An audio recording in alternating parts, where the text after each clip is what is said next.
Hey guys, I'm with my girl Madi and my boy Dylan behind the camera.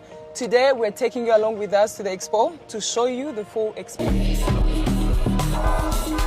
So guys, we are at the entrance. I already have my badge. Madi, go on and buy a ticket. So guys, we're apparently about to buy my ticket. So Madi, I'm sorry, but this is alright.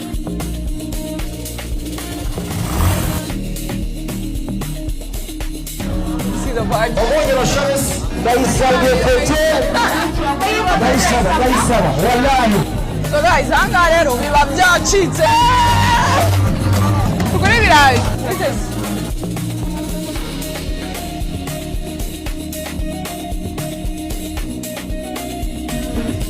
Hano hari n'amaplants. So guys, muri Expo rero dufitemo n'amashavare ebana uraza ikagutembereza ikakuzengurutsa ahantu hose ibintu biba bimeze neza cyane.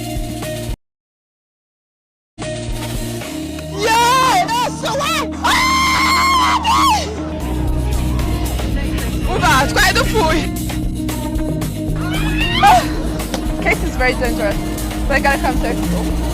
Yo! To be honest, okay, this is tiring. I'm a bit tired. If you haven't been to the Expo, you're missing out big time.